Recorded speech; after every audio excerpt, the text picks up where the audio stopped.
Hello दोस्तों, आपका बहुत बहुत स्वागत है माइक्रोबायोलॉजी के लेक्चर में।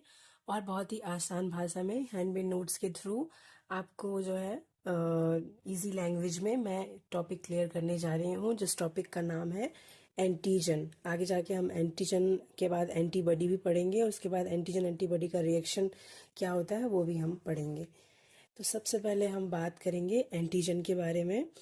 तो एंटीजन्स क्या होते हैं, आपने सुना होगा। एंटीजन जो होते हैं, एंटीजन वह सब्सटेंस होता है या फॉरेन पार्टिकल होता है जो कि हमारी बॉडी में प्रवेश करने के बाद, यानी हमारी बॉडी में जैसे ही वह एंटर होती है, वो हमारे इम्यून रिस्पॉन्स यानी कि जो भी हमारा इम्यूनिटी सिस्टम होता है ना पूरा, उसको उत्तेजित करती है। उत्तेजित यानी कि स्टिमुलेट करती है, उसको जगाती है।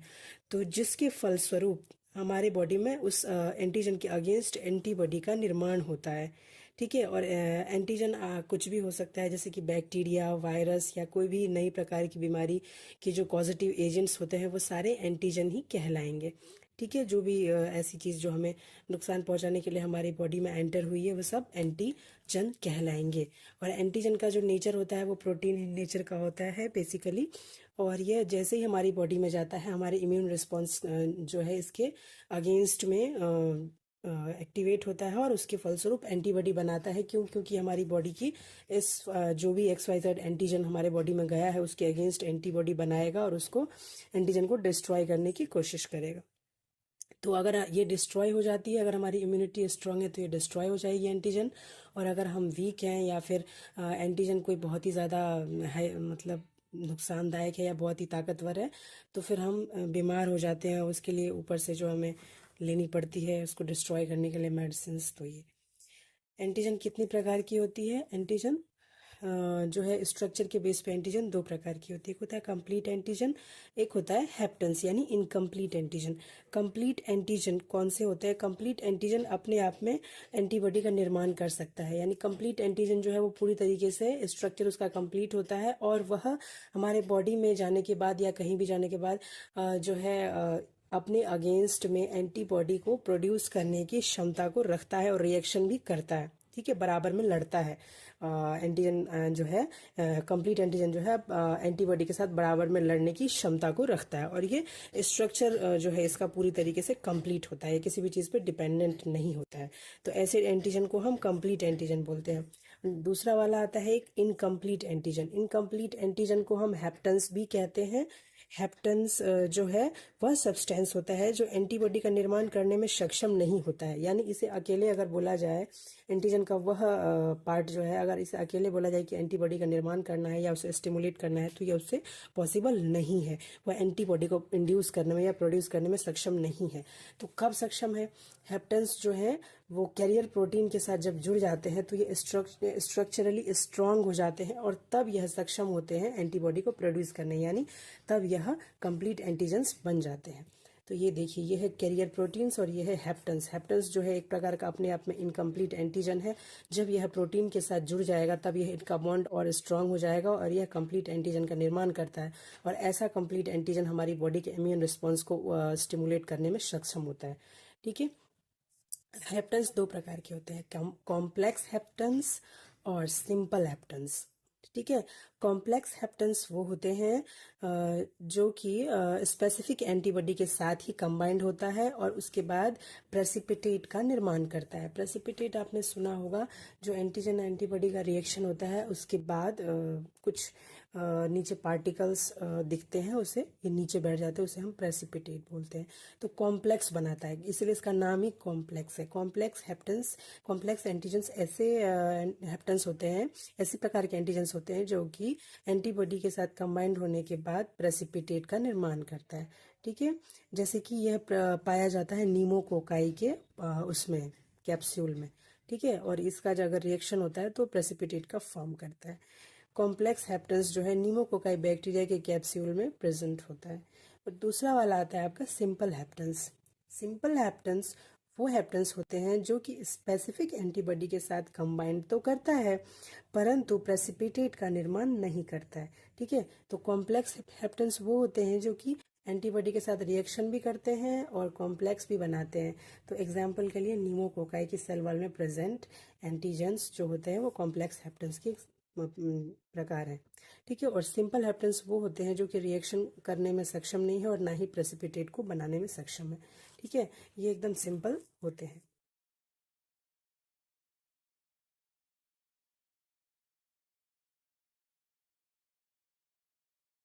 बात करेंगे हम एंटीजन का नेचर कैसा होता है। ठीक है, तो एंटीजन का जो नेचर होता है प्रोटीन इन नेचर का होता है। प्रोटीन उसके स्ट्रक्चर का जो है बेसिक पार्ट होता है। तो एंटीजन आर प्रोटीन। कितने प्रकार के प्रोटीन हो सकते हैं? Nucleoprotein, lipoprotein, glycoprotein. न्यूक्लियोप्रोटीन कैसे बनता है? न्यूक्लिक एसिड और प्रोटीन के साथ कंबाइंड होकर जो एंटीजन्स बनते हैं, जैसे कि न्यूक्लियोप्रोटीन। और ये सारे जो आप देख रहे हो ना, ये नाम, ये कहाँ प्रेजेंट रहेंगे? ये अपनी बॉडी में जाने वाले पैथोजेंस की सेल वॉल में प्रेजेंट रहेंगे, जो कि डिसीज या पैथोजन मतलब बीमारी फैलाने के लिए रिस्पॉन्सिबल होते हैं।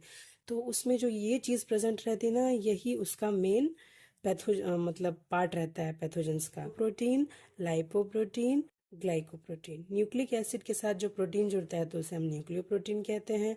ज़्यादातर ये न्यूक्लियस वगैरह में प्रेजेंट रहता है। लाइपोप्रोटीन, लिपिड के साथ जब प्रोटीन जुड़ता है तो हम इसे लाइपोप्रोटीन कहते हैं। ये ज़्यादातर बैक्टीरिया या वायरस वगैरह के सेल वॉल या आउटर लेयर में प्रेजेंट रहता है। ग्लाइकोप्रोटीन, कार्बोहाइड्रेट के साथ जब प्रोटीन जुड़ता है तो हम इसे ग्लाइकोप्रोटीन कहते हैं, यानी glucose plus protein is glycoprotein. ठीक है, ये भी बैक्टीरिया की सेल वॉल या बैक्टीरिया की आउटर सेल वॉल में ज़्यादातर देखा गया। एंटीजन के होल सरफेस को एंटीबॉडी द्वारा रिकॉग्नाइज नहीं किया जा सकता, इसीलिए एंटीजन के जो सरफेस है उस पर अलग अलग सीजन रीजन्स होते हैं, जिसे एंटीजन डिटर्मिनेंट्स कहा जाता है। फॉर एग्जाम्पल के लिए अगर हम मान लें कि ये एंटीजन का एक नॉर्मल सा स्ट्रक्चर है, ठीक है, तो स्ट्रक्चर इसमें अगर हमारे शरीर की एंटीबॉडी लड़ने के लिए आएगी तो ये हर कहीं से नहीं जुड़ेगी।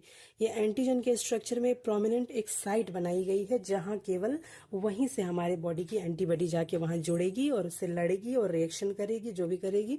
तो उसके लिए एक जो है प्रॉपर साइट बनाई गई, जिसे हम एंटीबॉडी एंटीजन्स डिटर्मिनेंट्स कहते हैं। ठीक है, यह कॉन्ट्रैक्शन एंटीजेनिक डिटर्मिनेंट्स की साइज एंड शेप पर डिपेंड करता है कि कौन सा एंटीबॉडी उसके कौन से साइट पे जाके जुड़ेगी। ठीक है, और दूसरा उसके केमिकल नेचर पे भी डिपेंड करता है। एंटीजन का जो भी केमिकल नेचर होगा उसके अकॉर्डिंग ही एंटीबॉडी उसमें जाके अटैच होगी या जुड़ेगी, यानी कि उसकी रीजन और उसके केमिकल प्रॉपर्टीज पे बेस्ड है। तो there are several antigens containing different determinants. Determinants यानी कि वो साइट जहाँ पे एंटीबॉडी जाके अटैच होती है। जैसे कि एग्जांपल के लिए ऐसे ही डॉट डायग्राम बनाए ताकि आप अंडरस्टैंड कर सको। ये जैसे कि एंटीजन का स्ट्रक्चर है, इसमें बहुत सारे डिटर्मिनेंट्स साइट बने हुए हैं जिससे एंटीबॉडी आके अटैच हो जाते हैं। जैसे आप एग्जांपल के लिए देखो, ये एंटीबॉडी आके इसमें जुड़ा हुआ है। ठीक है, ऐसे ही बहुत सारे एंटीबॉडी आके जुड़ेगा अपनी केमिकल प्रॉपर्टीज और इसके साइट के अकॉर्डिंग। ठीक है, तो ऐसे ही बहुत प्रकार के डिटर्मिनेंट साइट होते हैं। तो एग्जाम्पल के लिए सबसे छोटा जो एंटीबॉडी का डिटर्मिनेंट साइट होता है उसको हम एपिटोप के नाम से जानते हैं। यानी एंटीजन्स के ऊपर जितने भी डिटर्मिनेंट्स आप देख रहे हो, इसमें सबसे छोटी इकाई का क्या नाम होता है? एपिटोप। ठीक है, एपिटोप एंटीजेनिसिटी की सबसे स्मॉलेस्ट यूनिट होती है। एपिटोप एंटीजन का वह एरिया होता है जिसमें 4 से 5 अमाइनो एसिड अटैच होते हैं, जिसमें specific chemical site and electrically charge होते हैं, जो कि स्पेसिफिक एंटीबॉडी को रिएक्ट करवाता है। और ऐसे ही सारे डिटर्मिनेंट्स भी होते हैं, बट ये सबसे। अब हम पढ़ने वाले हैं biological classification of antigens. Biological classification of antigens. तो एंटीजन में एंटीबॉडी को प्रोड्यूस करने की कैपेसिटी होती है। जिन एंटीजन्स में एंटीबॉडी को प्रोड्यूस करने की कैपेसिटी होती है इंडिपेंडेंट कहते हैं। टी सेल इंडिपेंडेंट कैसा होता है? कुछ एंटीजन्स बी सेल की हेल्प से डायरेक्टली एंटीबॉडी को प्रोड्यूस कर सकते हैं या उसको स्टिमुलेट कर सकते हैं, जिनमें टी सेल की कोई हेल्प वो नहीं लेते हैं। ठीक है, टी सेल इंडिपेंडेंट, इसमें टी सेल की कोई मदद नहीं लेते, वो सेल्फ ही एंटीबॉडी को प्रोड्यूस करते हैं। ऐसे एंटीजेंस को हम टी सेल इंडिपेंडेंट, इंडिपेंडेंट यानी स्वतंत्र, टी सेल इंडिपेंडेंट एंटीजेंस कहते हैं। और टी सेल सेम अपोजिट उसके टी सेल डिपेंडेंट जो एंटीजेंस होते हैं, वह एंटीबॉडी को प्रोड्यूस करने के लिए टी सेल की सहायता की, मतलब टी सेल पे डिपेंडेंट होते हैं, उसकी ज़रूरत पड़ती है उनको, एंटीबॉडी को जगाने के लिए उनकी भी सहायता की ज़रूरत पड़ती है। तो बायोलॉजिकली हम इसको दो भाग में डिवाइड करते हैं एंटीजेंस को। एक तो होता है टी सेल इंडिपेंडेंट और एक होता है टी सेल डिपेंडेंट, जिसमें टी सेल की आवश्यकता नहीं होती है एंटीबॉडी को स्टिमुलेट करने के लिए। दूसरे वाले में जो डिपेंडेंट है उसमें टी सेल की सहायता की जरूरत पड़ती है। ठीक है। फैक्टर एंटीजेनिसिटी, एंटीजेनिसिटी से क्या समझते हैं? एंटीजेनिसिटी वह प्रॉपर्टी होती है जो किसी एंटीजेंस के पावर को मतलब दिखाती है, यानी जितने जितना एंटीजेनिसिटी होगा वो उतना ही घातक होगा, खतरनाक होगा। ठीक है। तो जो ये एंटीजेनिसिटी होता है ये किस चीज़ पर डिपेंड करता है? क्या ऐसी चीज़ होती है जिसकी वजह से जो है एंटीजन में एंटीजेनिसिटी कम होगा या ज़्यादा होगा? ठीक है। तो एंटीजेनिसिटी जो है मॉलिक्यूल के साइज से रिलेटेड होती है। अगर लार्ज मॉलिक्यूल होगा तो उसकी एंटीजेनिसिटी ज़्यादा होगी, कम होगा तो उसकी एंटीजेनिसिटी कम होगी। जैसे कि फॉर एग्जांपल के लिए हम पढ़ते हैं कुछ हीमोसाइनिन, हीमोसाइनिन इसका मॉलिक्यूलर वेट जो है 6.75 मिलियंस होती है। यह हाईली एंटीजेनिक होती है, यानी बहुत ज़्यादा है। और जिसका पार्टिकल का लो मॉलिक्यूलर वेट होगा यानी लेस देन 500 डेल्टन, तो वह नॉन एंटीजेनिक होगा। यानी इसका बहुत ही ज़्यादा हैवी है तो ये बहुत ही हाईली एंटीजेनिक होगा। और जिसका लो होगा ना 5000 से, वो लो एंटीजेनिसिटी होगा। पहला डिपेंड करता है मॉलिक्यूलर वेट पे। एंटीजन की एंटीजेनिसिटी जो है पहला डिपेंड करता है मॉलिक्यूलर वेट पे। फॉर एग्जांपल के लिए हमने पढ़ा हीमोसाइनिन, इसकी बहुत ज़्यादा होती है तो ये बहुत ही ज़्यादा एंटीजेनिक होता है।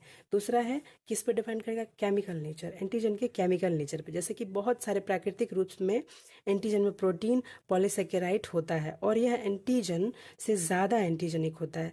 जिस एंटीजन में लिपिड एंड न्यूक्लिक एसिड होता है वह कम एंटीजेनिक होता है। क्या समझे? जिसमें पॉलीसेकेराइड होता है वो यानी कि प्रोटीन होता है, वो हाईली एंटीजेनिक होता है। और जिसमें लिपिड होता है उसमें वो कम एंटीजेनिक होता है। ठीक है। इनकी एंटीजेनिसिटी तब बढ़ती है जब वह प्रोटीन के साथ जुड़ जाता है, यानी कुल मिला के जिस एंटीजन के स्ट्रक्चर में प्रोटीन अमाउंट है वो हाईली एंटीजेनिक होगा। ठीक है। तो केमिकल नेचर में हमने ये समझा कि प्रोटीन इन नेचर जिसमें ज़्यादा होगा वो हाईली एंटीजेनिक होगा। जैसे कि फॉरिंगनेस, फॉरिंगनेस भी एक टॉपिक आता है जो कि एंटीजन के एंटीजेनिसिटी को डिसाइड करता है, मतलब डिफाइन करता है।